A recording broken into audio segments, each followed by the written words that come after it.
자, 지금 시간이 2025년 4월 24일 목요일 오후 5시 47분입니다. 예, 코스피 200 지수 볼 건데요. 애매하게 끝났어요. 애매하게. 이게 왜 애매하냐면 데드 내고 골드 냈어요.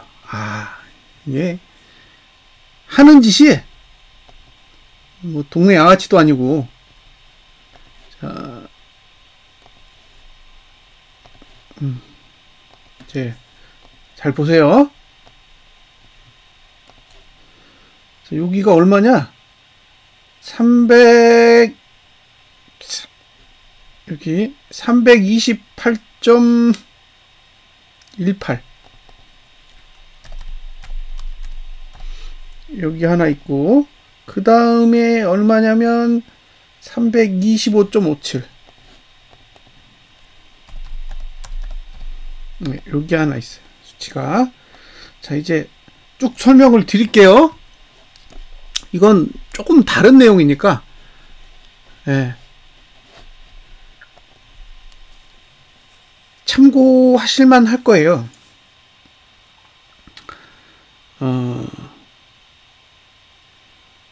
이게 지금 데드가 났으면 그냥 아래라고 할 텐데, 데드를 냈다가 골드를 냈기 때문에, 이게 데드야 골드야, 그렇죠? 여긴 분명히 데드가 났단 말이에요. 데드가 났고 여긴 다시 골드예요, 그죠?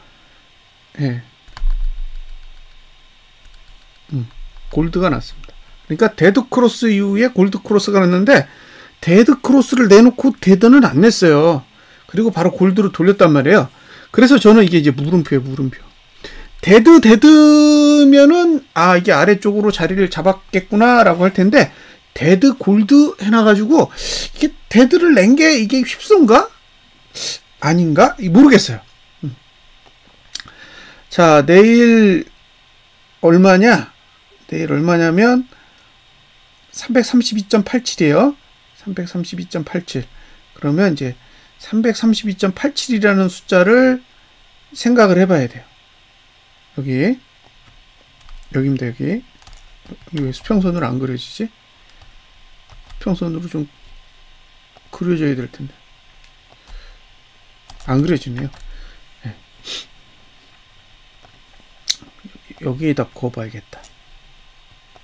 네. 332.87 보세요.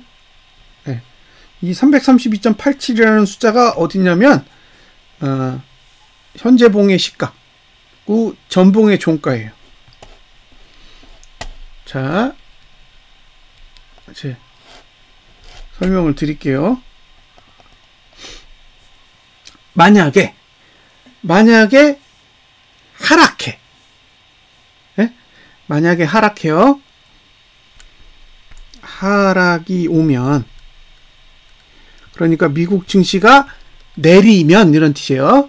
미국 증시가 내리면, 하락이 오면, 이런 뜻이죠. 그럼 어떻게 될까요? 240분봉이 하락하겠죠?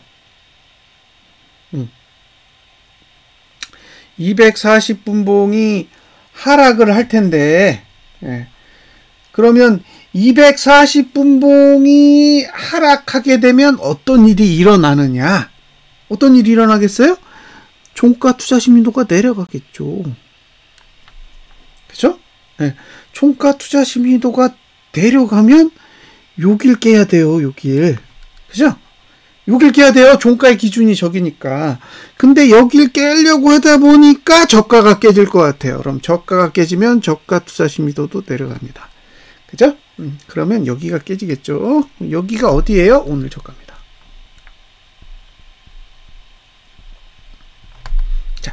오늘 저가가 깨지면 어떻게 돼요? 오늘 저가가 깨지면 데드가 납니다. 데드가 나면 목표가 어디예요? 328.18 에서 종가니까 325.57까지가 목표가 되는 거예요. 이해되셨죠? 네? 이해되시나요? 제가 무슨 설명을 하는지 이해를 하셨으면 좋겠어요. 예? 240분봉만 본다 그랬잖아요. 예? 120분봉 끝나고 나서 240분봉으로 넘어왔고 240분봉만 본다고 얘기를 했고 240분봉 오늘 결과를 보면 그래요. 자, 이게 갭상승이 나와서 내일 1시까지 종가가 상승할 수 있어. 내일 1시까지 종가가 상승할 수 있다면 문제가 안 돼요. 그냥 올라가면 돼요. 근데 문제는 미국 증시가 내려. 미국 증시가 내려서 국내 증시가 하락해야 되는 경우가 발생하게 될 경우 종가가 내리면 종가가 아니라 한시봉 종가 아래로 내려가야 되는데 한시봉 종가 아래로 내려가다 보면 3시 30분 봉 저가를 깨야 돼. 저가를 깨면 저가도 최저가가 되니까 오늘 저가를 깨요. 오늘 저가를 깨면 하방이거든요. 오늘 저가를 깨면 아래가 열리면서 240분봉이 데드가 나고 데드가 나니까 선행 스팬이 가야 되는 자리는 328.18에서 최대 325.57까지 열리게 된다. 이런 얘기입니다. 이런 얘기예요. 오후 1시에 종가가 하락하면 하방이 열린다라고 얘기했는데 그런 의미예요. 종가 투자 심리도가 내려가기 때문에 그렇습니다. 근데 여기서 중요한 게 뭐다? 보세요. 이제 제가 무슨 설명을 한 건지를 주봉을 통해서 확인을 하시면 됩니다. 자, 이게 보시죠. 332.87은 주봉의 상단선이에요. 주봉의 상단선.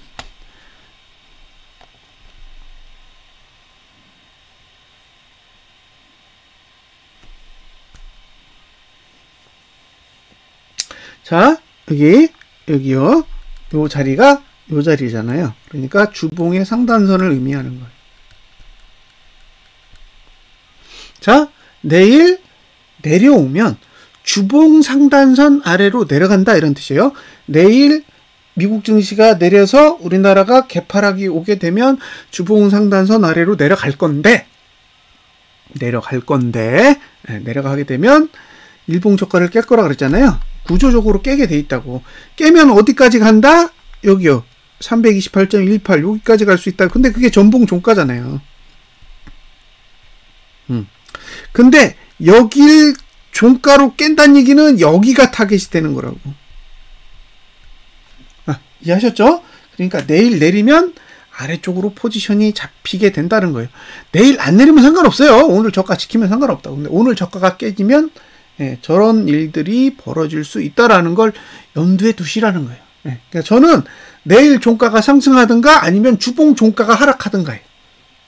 그러니까 여기서 일봉이 저가를 지키고 상승하든가 아니면 여기서 일봉이 저가를 깨고 지난주 종가 아래로 가든가 둘 중에 하나의 흐름은 나타날 거라고 보는 거고 지난주 종가 아래로 내려가게 되면 그럼 남은 거래일 다음 주 월화수가 남아 있잖아요.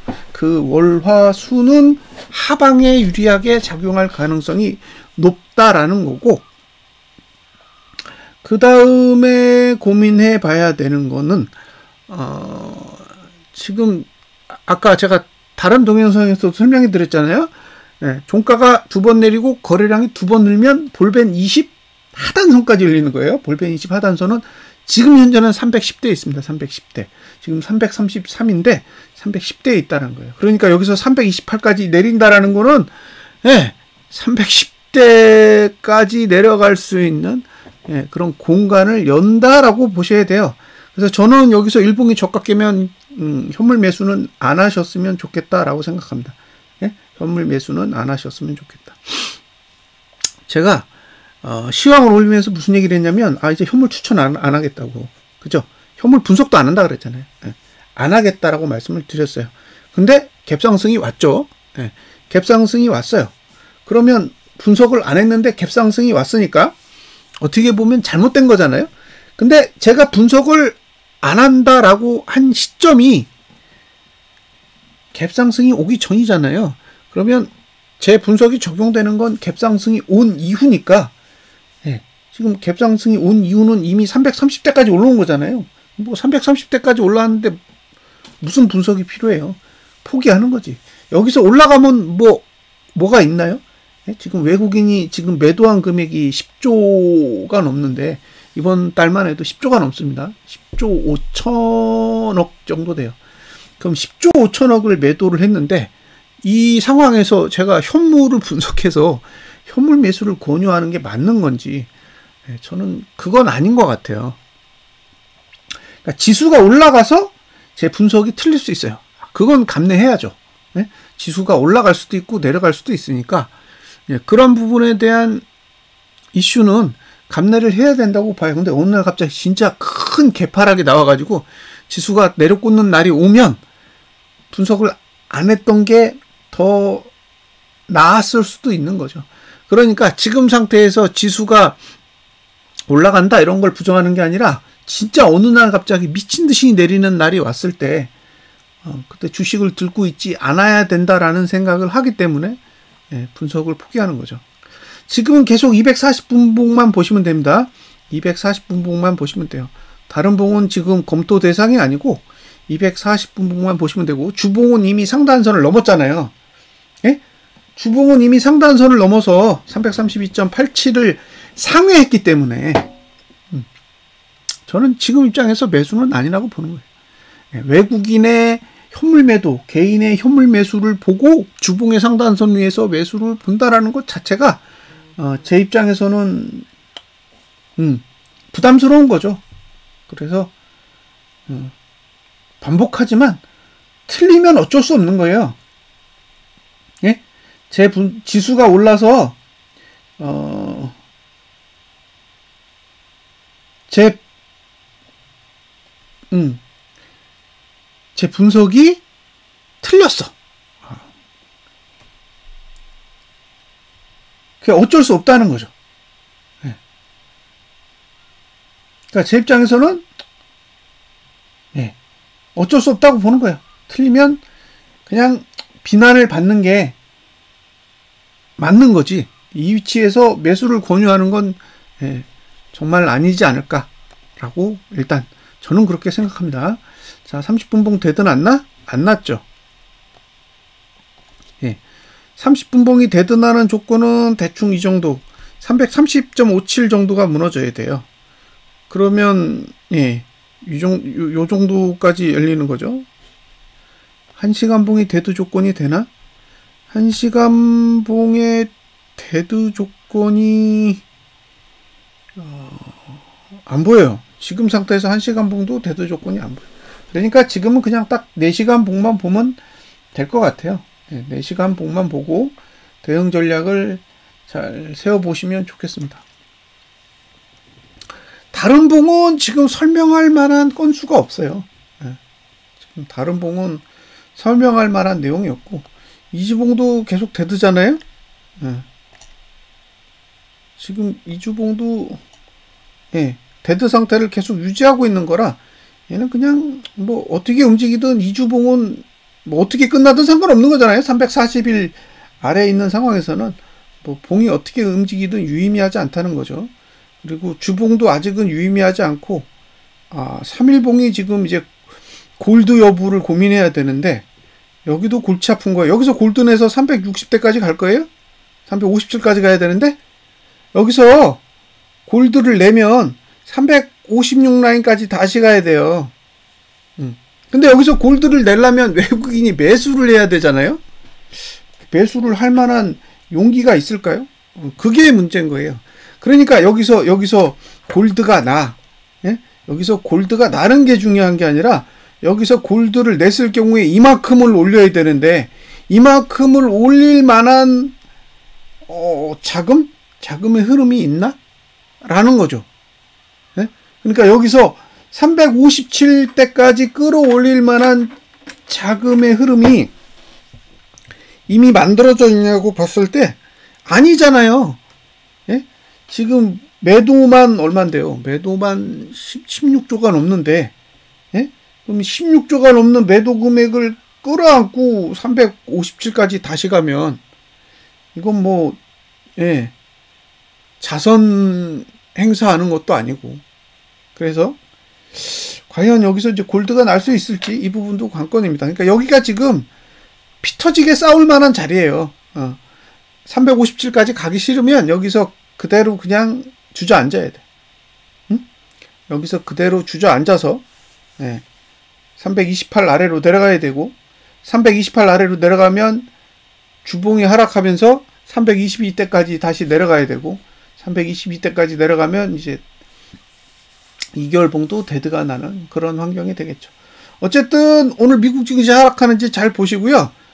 미국 증시 하락하면 내일 국장이 노리는 자리는 지난주 종가가 됩니다. 반대로 상승하면 그러면 잘 모르겠어요, 솔직히. 이게 지금 357 라인까지 갈 수 있는 그런 모양새라고는 저는 생각하지 않기 때문에. 그러니까 개인이 5조 원 매수하고 외국인이 10조 원을 매도하는 봉이 아직도 급등을 더 해야 된다는 얘기잖아요. 이게 지금 상식적으로는 잘 안 받아들여지니까 어쨌든 3일봉을 잘 보세요.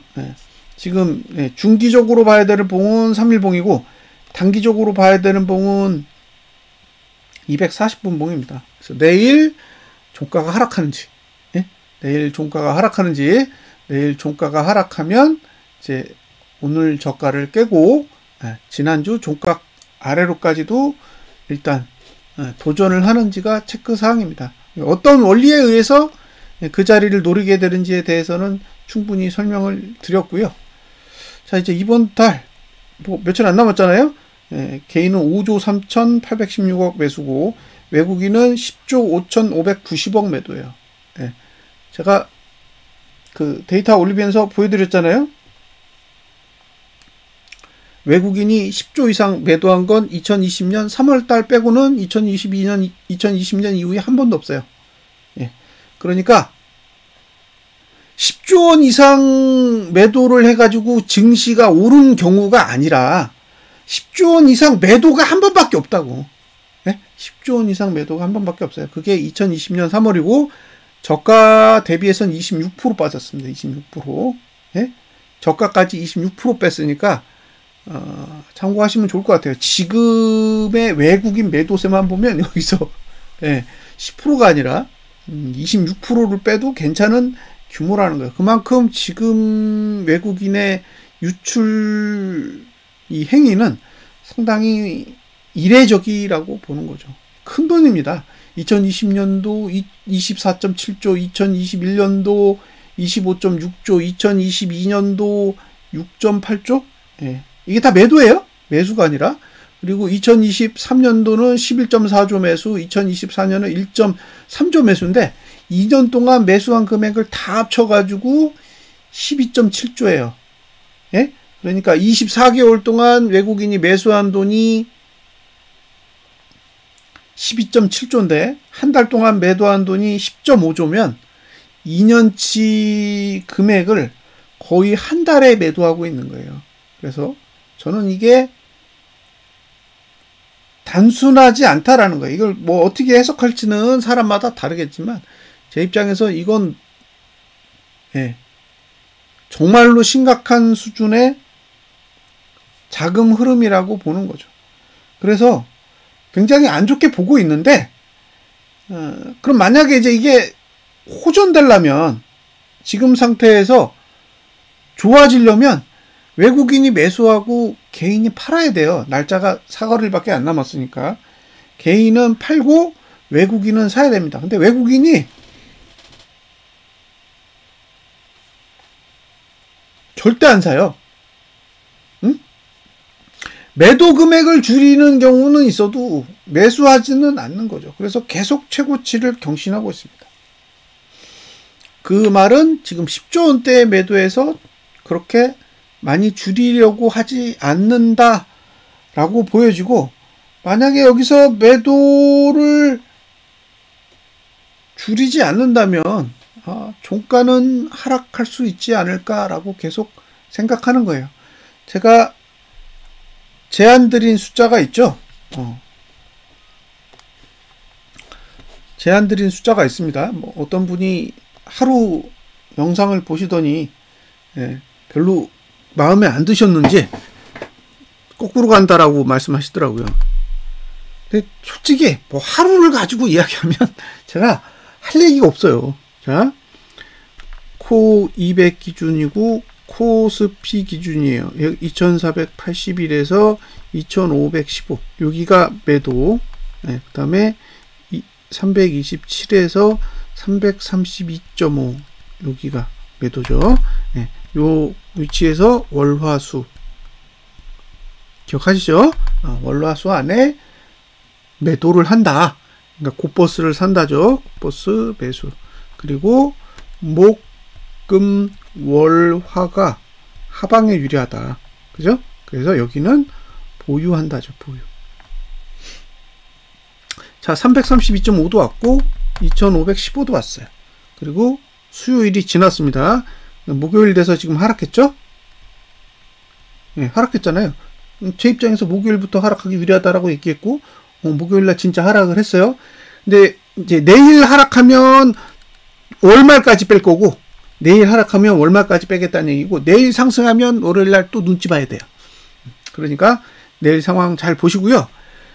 제 개인적인 판단은 지금의 돈으로는 어쨌든 하락한다고 보는 거예요. 요거 사구나. 그러면 코 200은 332.4. 예, 요 아래로 내려간다는 얘기고 지금 위치에서 1.3포만 내리면 돼요. 그러니까 얼마 안 돼. 근데 코스피는 2481까지 내려야 되기 때문에 지금 얼마냐면 2520이에요. 그럼 얼마 내려야 돼요? 41포 내려야 됩니다. 자, 그러니까 4거래일 동안 41P를 내리면 제 분석이 맞는 거예요. 제 분석이 맞는 겁니다. 안 내리면 틀린 거죠. 근데 제가 이 41P를 본 게 아니에요. 왜? 제가 목표로 한 건 322.66입니다. 4거래일 동안 여기까지 내려야 되니까 10P를 보는 거예요. 10P. 이해하셨죠? 10P를 보는 겁니다. 지금 위치에서는 2432를 보는 거예요.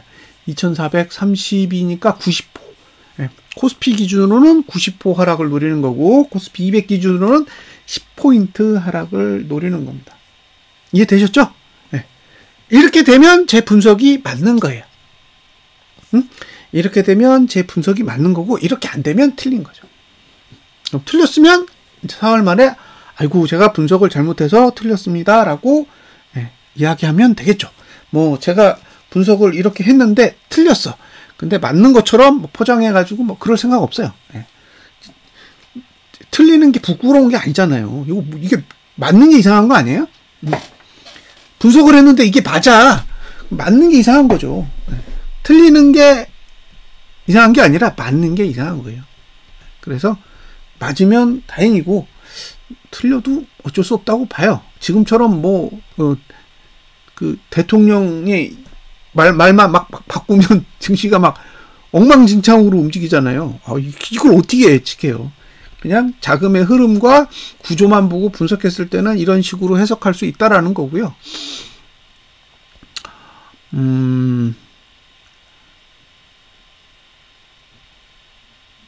지금 국내 증시가 빠지는, 돈이 빠져나가는 이유는 저는 크게 두 가지라고 봐요.